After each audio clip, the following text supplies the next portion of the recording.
Hi everybody, my name is Sky Blue Carnegie and today's video is for parents of children and teens with ADHD who are looking for solutions.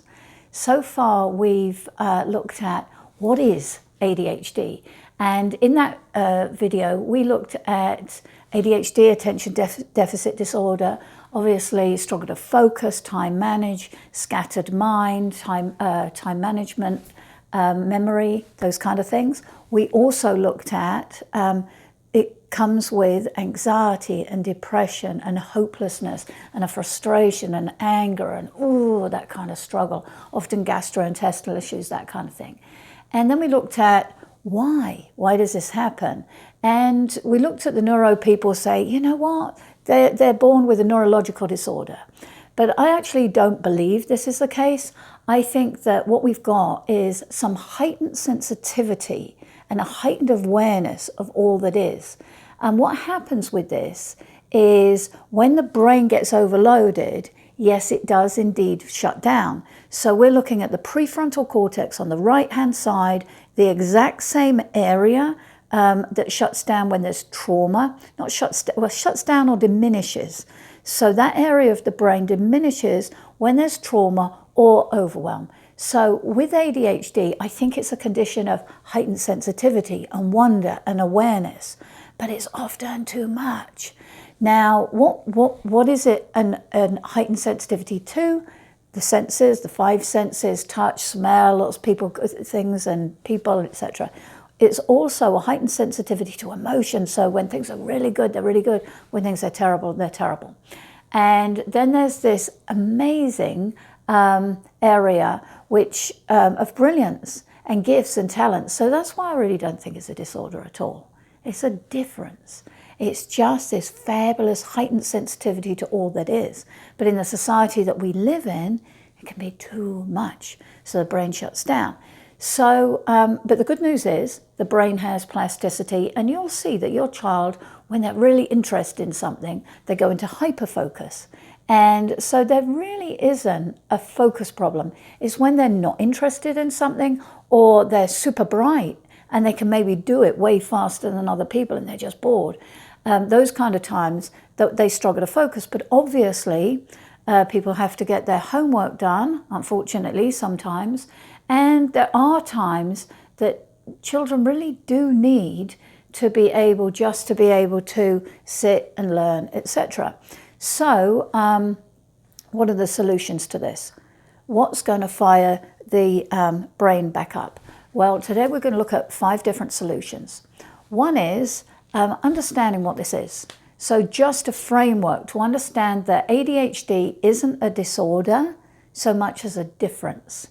And within that context, we've got the A-list formula, looks at kind of this tree thing where the child needs to, 3 R's, needs to regulate, find out how they chill, wind down, restore the core. So we've got the struggles in the trunk of the tree, and then we've got radiate at the top of the tree. So that's where their brilliance is.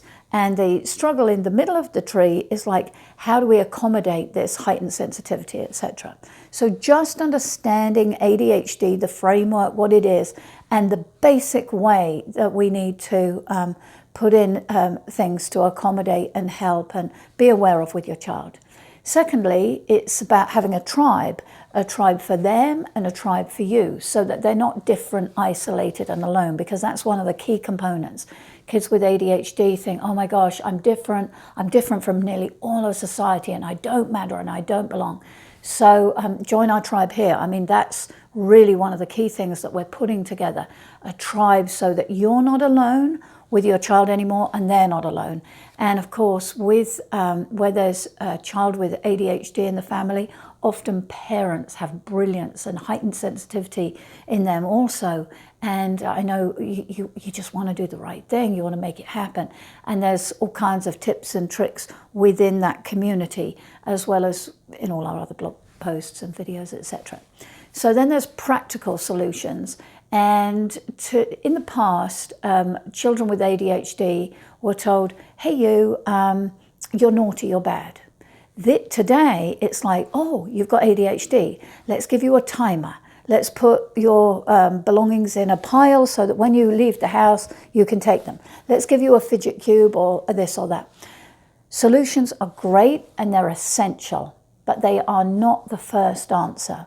The first answer is getting to know your child, really getting to know them as an individual. So we can't just throw a solution at a child.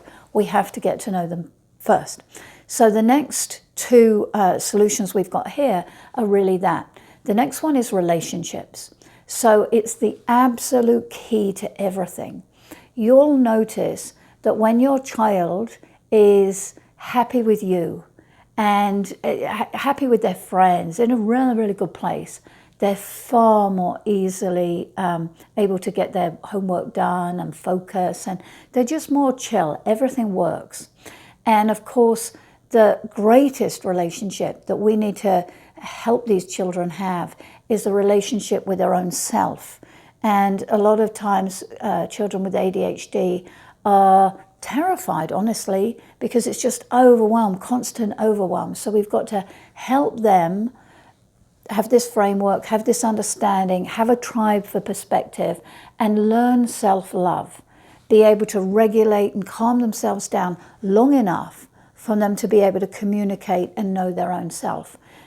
This comes from them being around the right people and family members understanding and taking extra time. Always somebody with ADHD kind of needs that extra time, needs that extra attention. Finally, we're looking at mind, body, spirit. So ADHD is largely a condition of trauma because it's overwhelm, overwhelm, overwhelm. And then they're frightened and society is different from them and society is overwhelming. And they'll either keep it inside them in their bodies or they'll explode into anger and frustration and everything. So we look at the best trauma solutions that there are. So yoga, and there are particular types of yoga to help release trauma from the body. And for the child to learn to breathe and calm and meditate. And obviously asking an ADHD child to sit still or do anything is difficult. Well, we get to a place where we can put this in place. But for you as the parent, probably the very biggest thing with regards to body and breaking through and having that relationship with your child is just notice their body language. And the easiest, surefire way to do this is to get down, maybe on the floor, eye level, and kind of figure out what is going on for them. So if they're angry like this, sit down on the floor with them and go like that to understand what is their struggle. Ask them, what does this mean? What does this mean? Or if they're sitting there and they're rocking, figure out what's going on. It's all in the body language. There was a study done that says only 7% of what we say is our words. So they're going to be telling you what's going on, and listen, absolutely listen. However, so much more. It's all there in the body language. So 5 things. Understanding ADHD as overall, having a tribe for you and for your children, practical solutions, and then relationships.